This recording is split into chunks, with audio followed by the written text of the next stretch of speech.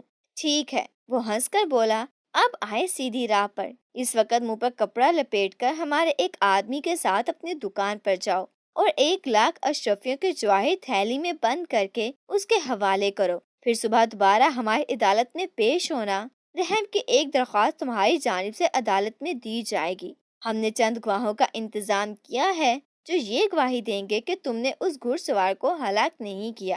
اس کے بعد ہم تمہاری رہائی کا حکم دے دیں گے۔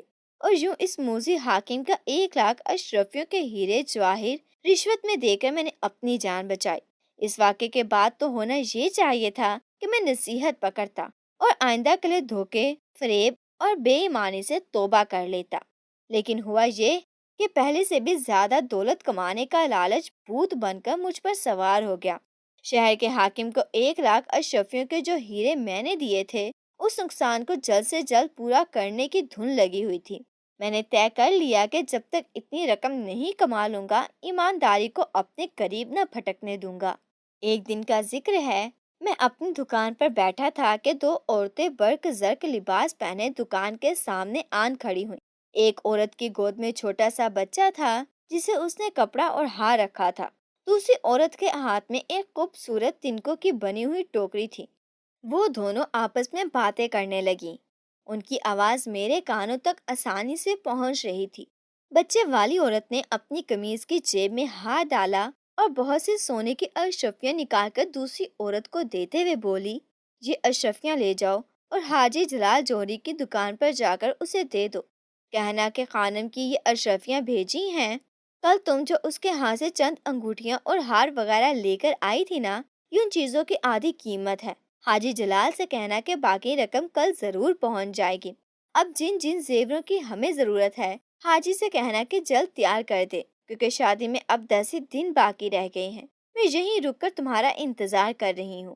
جلدی اس کا جواب لے کر آنا کہ وہ کب تک نئے زیور تیار کرا دے گا۔ خانم سے اشرفیاں لے کر دوسری عورت چلی گئی۔ میں نے سوچا، یہ عورت بڑی مالدار معلوم ہوتی ہے، کیونکہ اس نے جیب سے اشرفیاں نکال کر گنے بغیر ہی دوسری عورت کو دے دی تھی۔ اس کے گھر میں کسی کی شادی کی تیاریاں ہیں اور حاجی جلال جوہری سے اس لیے زیور کی فرمائش کی گئی ہے۔ چانچہ میں نے بڑے ادب سے خانم کو سلام کیا اور کہا، اے معزز خاتون، آپ وہاں سڑک پر کب تک کھڑی رہیں گی؟ یہاں میری دکان میں آ کر بیٹھ جائیے۔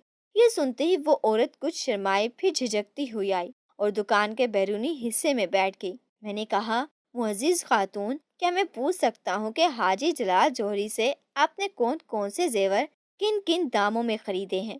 یہ میں اس لیے پوچھ رہا ہوں کہ حاجی جلال کچھ اچھا تاجر نہیں ہے، وہ زیادہ دام وصول کرنے میں بہت بدنام ہے۔ اچھا، یہ بات ہے، عورت نے حیرت سے کہا، مگر اب کیا ہو سکتا ہے؟ ہم نے تو اس سے بہت سی چیزیں خریدی ہیں، کپڑے، ہیرے، جواہر اور سونا وغیرہ۔ اصل میں میری چھوٹی بہن کی شادی وزیر کے لڑکے سے ہونے والی ہے۔ 10 دن شادی میں باقی ہیں اور ابھی بہت سا زیور اور کپڑا خریدنا ہے۔ کل ہم نے حاجی جلال کی دکان سے زیور خریدا تھا، بعض جواہرات ہمیں پسند نہیں آئے۔ اس نے کہا تھا کہ 1-2 دن میں عمدہ عمدہ ہیرے آئیں گے، پھر ان کے لیے لے جائیے گا۔ عورت کی یہ باتیں سن کر میری رال ٹپکنے لگی۔ میں نے سوچا، گاہک بہت امیر معلوم ہوتا ہے، اگر اس کے ہاتھ میں اپنے ہیرے جواہر بیچوں تو ہزاروں کے وارے نیارے ایک آن میں کر سکتا ہوں۔ یہ سوچ کر میں نے کہا، محترم خاتون، اگر آپ حکم دیں تو میں ایسے نفیس اور قیمتی جواہرات آپ کی خدمت میں پیش کروں جو یہاں کسی جوہری کے پاس آپ کو نہ ملیں گے۔ قیمت کی آپ فکر نہ کیجیے، جس قدر ممکن ہو سکا قیمت میں رعایت کر دوں گا۔ یہ سنتے ہی اس عورت نے خوش ہو کر کہا، ہاں ہاں ضرور دکھائیے، اگر پسند آئے تو خرید لوں گی، لیکن خریدنا شرط یہ ہے کہ خریدنے سے پہلے یہ جواہر اپنے مکان پر بھیجوں گی تاکہ میری بہن بھی پسند کر لے جس کی شادی ہونے والی ہے۔ خدا کرے اسے آپ کے دکھائے ہوئے ہیرے جواہرات پسند آ جائے، پھر تو ہم منہ مانگی قیمت پر بھی خرید لیں گے۔ خانم کی یہ بات سن کر میرے لالچ کے میرے منہ میں پانی بھر آیا۔ میں نے کہا، محترم خاتون، جو ہیرے اور زیور میں آپ کو دکھاؤں گا وہ سب کے سب لاجواب اور بیش قیمت ہے۔ جیسا کہ میں نے کہا کہ پورے بازار میں کسی اور جوہری کے پاس اتنا عمدہ اور نفیس مال نہ ہوگا۔ ہم ایسی چیزیں آپ ہی جیسے قدردانوں کے لیے سنبھال کر رکھتے ہیں اور ہر آنے والے گاہک کو دکھاتے بھی نہیں۔ ابھی میں یہ چکنی چپڑی باتیں کر ہی رہا تھا کہ دوسری عورت واپس آ گئی۔ اس نے ایک خوبصورت موتیوں کا ہار نکال کر خانم کو دیتے ہوئے کہا، حاجی جلال نے یہ ہار تیار کر دیا ہے اور وہ سلام عرض کر کے کہتا ہے کہ انشاءاللہ باقی زیور کل پرسوں تک ضرور تیار ہو جائے گا۔ اس نے یہ بھی کہا ہے کہ قیمت کی اسے اتنی جلدی نہیں ہے، جب جی چاہے اسے رقم بھجوا دیجیے گا۔ خانم نے بے پرواہی سے دوسری عورت کی بات سنی اور ہار کے الٹ پلٹ کرتے ہوئے بولی، اوہوں، یہ بھی کوئی ہار ہے؟ مجھے یقین ہے کہ دلہن اسے کبھی پسند نہ کرے گی۔ جی جو چاہتا ہے اسے ابھی حاجی صاحب کے پاس واپس بھجوا دوں، مگر یہ خیال کر کے رکھ لیتی ہوں کہ ان سے ہمارا پرانا لین دین ہے۔ اچھا خیر، اب آپ مہربانی فرما کر وہ جواہر دکھائیے جن کا ذکر آپ نے مجھ سے کیا تھا۔ ابھی لیجئے، ابھی لیجئے، میں نے جلدی سے کہا اور تجوری کھول کر ہاتھی دانت کا بنا ہوا ایک حسین سا ڈبہ نکالا۔ اس ڈبے کے اندر ہی وہ نادر ہیرے رکھے ہوئے تھے، ان ہی میں وہ لال بھی تھا جو میں نے ایک مصیبت زدہ سے صرف 20 درہم میں ہتھیا لیا تھا۔ دونوں عورتیں حیرت، دلچسپی اور خوشی سے ہیرے دیکھتی رہیں، ہر ہیرے کی قیمت پوچھتی جاتی تھی۔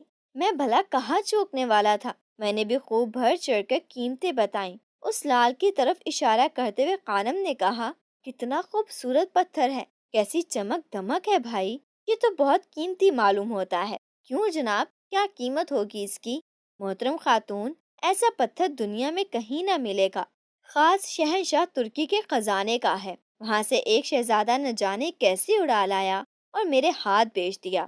اب اس کی قیمت نہ پوچھئے، اسے لے جائیے، پھر بھی کچھ تو بتائیے نا۔ اس نے اصرار کیا۔ صرف 2 لاکھ اشرفیاں، میں نے آہستہ سے کہا۔ میرا خیال تھا کہ اتنی بڑی قیمت سن کر وہ مایوس ہو جائے گی، لیکن اس نے خوش ہو کر کہا، صرف 2 لاکھ اشرفیاں، ہمیں یہ قیمت منظور ہے۔ جناب، ان داموں تو یہ لال بے حد سستا ہے۔ قصہ مختصر، اس خاتون نے لال کے ساتھ ساتھ کے دوسرے جواہرات اور موتی بھی پسند کیے۔ میں نے اس کے پسند کیے ہوئے جواہر ان ہاتھی دانت کے ڈبے میں احتیاط سے رکھ دیے۔ اس کے بعد خانم نے مجھ سے کاغذ اور قلم مانگا، میں نے دونوں چیزیں پیش کی۔ اس نے کاغذ پر کچھ لکھ کر وہ پرچہ جواہر کے ڈبے سمیت اپنے ساتھی عورت کو دیا اور کہنے لگی، اب تم جلدی سے یہ جواہر گھر لے جا کر بہن کو دکھا لاؤ۔ مجھے اندیشہ ہے کہ ان میں سے کئی موتی اور ہیرے وہ ناپسند کر کے واپس بھیج دے گی، لیکن یہ لال اسے ضرور پسند آ جائے گا۔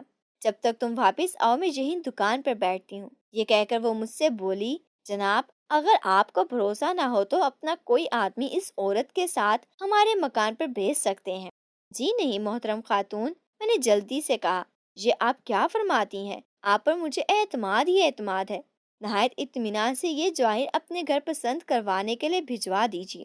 بس دوسری عورت جواہر کا ڈبہ لے کر چلی گئی اور خانم میری دکان پر بیٹھی رہی۔ میں اپنے کام میں مصروف ہو گیا۔ یکایک 2 راہگیروں میں میری دکان کے عین سامنے کسی بات پر تکرار ہوئی۔ پہلے تو وہ ایک دوسرے کو گالیاں دیتے رہے، پھر ہاتھا پائی شروع ہوئی۔ اس کے بعد انہوں نے تلواریں نکال لیں۔ دیکھتے دیکھتے تماشائیوں کا ایک ہجوم میری دکان کے آگے جمع ہو گیا۔ گل غبارے سے کان پڑی آواز سنائی نہ دیتی تھی۔ اتنے میں کوتوال سپاہیوں کے ساتھ نمودار ہوا۔ اس نے آتے ہی دونوں لڑکے والوں کو گرفتار کر لیا اور حاکم کی عدالت میں لے چلا۔ جاتے جاتے ارد گرد کے چند دکانداروں کو گواہی دینے کے لیے اپنے ساتھ چلنے کا حکم دیا۔ یہ جھگڑا عین میری دکان کے سامنے ہوا تھا۔ اس سے کوتوال نے زبردستی مجھے بھی گواہی کے لیے دوسرے لوگوں میں شامل کر لیا۔ جب میں نے جانے سے انکار کیا تو اس نے میرے ہاتھوں میں ہتھ کڑیاں ڈال دی اور گھسیٹتے ہوئے لے جانے لگا۔ یہ دیکھ کر خاتون نے، جو اس وقت تک اطمینان سے اپنے بچے سمیت دکان میں ہی بیٹھی تھی، مجھ سے کہا، جناب، آپ حاکم کی عدالت میں جا کر گواہی دے آئیے، میں یہیں بیٹھی ہوں۔ چلتے چلتے میں نے پڑوس کے ایک دکان پر بیٹھنے والے کسائی سے کہا کہ وہ عورت جو میری دکان پر بیٹھی ہے، ذرا اس پر نگاہ رکھنا۔ کسائی کو کچھ خبر نہ تھی کہ معاملہ کیا ہے اور وہ عورت دکان پر کس لیے بیٹھی ہے۔ اس نے سوچا شاید اس لیے دکان کی نگرانی کو کہتا ہے کہ وہ عورت کوئی چیز نہ اٹھا لے۔ اس نے مجھ سے کہا کہ وہ عورت پر نگاہ رکھے گا۔ حاکم کی عدالت میں گواہی دے کر جب میں واپس اپنی دکان پر آیا تو دور ہی سے یہ دیکھ کر دل دھک دھک کرنے لگا کہ وہ خاتون دکان پر نہیں ہے، البتہ اس کا ننھا سا بچہ ایک کمبل میں لپٹا ہوا گہری نیند سو رہا تھا۔ میں نے کسائی سے پوچھا کہ وہ عورت کہاں گئی؟ اس نے کہا، تمہارے جانے کے بعد وہ میرے پاس آئی اور کہنے لگی کہ میں تھوڑی دیر کے لیے حاجی جلال جوہری کی دکان پر ایک کام سے جا رہی ہوں، اپنا بچہ یہیں چھوڑے دیتی ہوں تو مہربانی کر کے اس کا دھیان رکھنا۔ یہ کہہ کر وہ چلی گئی۔ اسے گئے ہوئے کتنی دیر ہوئی؟ میں نے پوچھا۔ بہت دیر ہو گئی، کسائی نے جواب دیا۔ میں نے دکان میں جا کر کمبل میں لپٹے ہوئے بچے کو دیکھا تو پیروں تلے کی زمین نکل گئی۔ وہ چینی مٹی کا بنا ہوا کھلونا تھا۔ میں نے اسی وقت دہائی مچا دی کہ دوڑو بھاگو، میں لٹ گیا، برباد ہو گیا، لیکن اس فریاد کا کوئی نتیجہ نہ نکلا۔ وہ فریبی عورتیں نہ جانے کہاں غائب ہو گئی تھیں۔ میں نے کسائی کو غصے میں گالیاں دی اور کہا کہ جب میں کہہ کر گیا تھا کہ عورت پر نگاہ رکھنا تو تم نے اسے جانے کیوں دیا؟ کسائی نے جواب دیا کہ میں تمہارا نوکر نہیں تھا جو اپنا کام چھوڑ کر عورت کو دیکھتا رہتا۔ اس کا جواب سن کر میرا پاگل پن انتہا کو پہنچ گیا۔ لپک کر اس کی دکان سے گوشت کاٹنے کا چھرا اٹھایا اور اس پر حملہ کر دیا۔ کسائی بری طرح زخمی ہوا اور پھر مر گیا۔ یہ دیکھتے ہی لوگ دوڑے دوڑے آئے اور مجھے پکڑ کر حاکم کی عدالت میں لے گئے۔ حاکم نے سارا قصہ سن کر حکم دیا کہ اس بے رحم جوہری کو جلاد کے حوالے کیا جائے، لیکن لوگوں نے اسے درخواست کی کہ یہ شخص پاگل ہو چکا ہے، اسے جان سے مارنا درست نہ ہوگا، اس کے لیے یہی سزا کافی ہے کہ اس کی تمام جائیداد اور مال اسباب ضبط کر کے اسے شہر سے باہر نکال دیا جائے۔ یہ مشورہ حاکم کو بہت پسند آیا۔ اس وقت حکم دیا گیا کہ میرا تمام مال اسباب، مکان اور دکان ضبط کی جائے، یہاں تک کہ تن کے کپڑے بھی اتار لیے جائیں۔ حاکم کے کارندوں نے سب کچھ چھین کر مجھے شہر بدر کر دیا۔ میں خوب رویا پیٹا مگر کسی نے ایک نہ سنی۔ 10 روز تک میں شہر کے باہر ویرانے میں بھوکا پیاسا اور ننگ دھڑنگ آسمان کے نیچے پڑا رہا۔ 11ویں دن جبکہ بھوک پیاس کے ہاتھوں میری جان لبوں پر تھی، صحرا کی جانب سے ایک اونٹ سوار آیا اور میرے پاس آن کر اونٹ سے اترا۔ اس نے مجھے کھانے کے لیے کھجوریں دیں، پینے کو پانی دیا اور پہننے کو کپڑوں کا ایک جوڑا دیا۔ کھجوریں کھا کر اور پانی پی کر میری جان میں جان آئی اور میں نے اپنے محسن کا شکریہ ادا کیا۔ اس نے مسکرا کر کہا، کیوں میاں جوہری، تم نے مجھے پہچانا؟ میں نے غور سے اس کی صورت دیکھی لیکن کچھ یاد نہ آیا کہ اسے کہاں دیکھا تھا، البتہ صورت جانی پہچانی لگتی تھی۔ میں نے کہا، بھائی ایسا لگتا ہے کہ تمہیں اس سے پہلے کہیں دیکھا ضرور ہے مگر کہاں یہ یاد نہیں آتا۔ یہ سن کر وہ ہنسا اور کہنے لگا، میاں جوہری، تمہیں وہ پھٹے حالوں والا آدمی یاد ہے جو ایک روز صبح صبح تمہاری دکان پر ایک لال بیچنے کے لیے آیا تھا اور تم نے 20 درہم کے بدلے میں وہ بیش قیمت لال اس سے خریدا تھا؟ دہشت سے میرے رونگٹے کھڑے ہو گئے۔ بے شک یہ اجنبی وہی تھا۔ میں نے جھک کر اس کے قدموں پر سر رکھنا چاہا لیکن وہ اچھل کر پرے ہٹ گیا۔ پھر اس نے اپنی جیب سے مخمل کی ایک تھیلی نکال کر اس کا منہ کھولا۔ تھیلی کا منہ کھلتے ہی اس میں سے سینکڑوں ہزاروں ویسے ہی لال نکل کر زمین پر بکھر گئے، جیسا ایک لال اس اجنبی نے 20 درہم میں میرے ہاتھ بیچا تھا۔ اجنبی نے کہکا لگا کر کہا، میاں جوہری، میں تمہاری دیانت اور ایمانداری پرکھنے کے لیے قصدہ حالت بنا کر تمہاری دکان پر گیا تھا۔ اگر تم بے ایمانی نہ کرتے اور مجھے اس لال کی صحیح قیمت ادا کرتے تو میں انعام کے طور پر یہ تھیلی تمہیں دیتا، مگر تم نے بے ایمانی اور دھوکے سے کام لیا۔ اس کا نتیجہ بھی تم نے دیکھ لیا کہ سب کچھ تم سے چھین لیا گیا اور تم ان حالوں کو پہنچ گئے۔ حضور، آپ کون ہیں؟ میں تھر تھر کانپتے ہوئے کہا، میں جنوں کا بادشاہ ہوں، کئی ہزار جن میرے غلام ہیں۔ میرا مشغلہ یہ ہے کہ سارا دن شہروں میں گھومتا ہوں۔ جو شخص مجھے محنتی، ایماندار اور سچا دکھائی دیتا ہے اس کی خدا کے حکم سے مدد کرتا ہوں۔ میں نے ہی تمہارے باپ کی مدد کی تھی اس لیے کہ وہ سچا اور کھرا آدمی تھا، لیکن تم نے فریب اور دھوکے پر کمر باندھ لی تھی، اسے تمہیں سزا دینا ضروری تھا۔ جنوں کے بادشاہ کی یہ بات سن کر میں نے بری طرح رونا اور چلانا شروع کر دیا کہ خدا کے لیے مجھے معاف کر دو، آئندہ عہد کرتا ہوں کہ کبھی کسی کو دھوکہ نہ دوں گا، کسی سے فریب نہ کروں گا، میری دولت واپس کر دی جائے۔ لیکن یہ رونا دھونا سب بیکار گیا۔ نظر اٹھا کر دیکھا تو جنوں کا بادشاہ غائب ہو چکا تھا۔ وہ دن اور آج کا دن در در بھیک مانگنا میرا مقدر ہے۔ آہستہ آہستہ میری آنکھوں نے بھی جواب دے دیا اور میں اندھا ہو گیا۔ اب تبریز کے بازاروں میں، گلی کوچوں میں بھیک مانگتا ہوں اور لوگوں کو نصیحت کرتا ہوں کہ وہ میرا حال دیکھ کر عبرت حاصل کریں۔ جو شخص بھی سچائی، دیانت اور ایمانداری کا راستہ چھوڑ کر دھوکے، فریب اور بے ایمانی کا راستہ اختیار کرتا ہے، وہ ہمیشہ دنیا میں بھی ذلیل و خوار ہوتا ہے اور آخرت میں بھی اس کے لیے رسوائی ہے۔ خدا میرے گناہ معاف کرے اور میری خطائیں بخش دے۔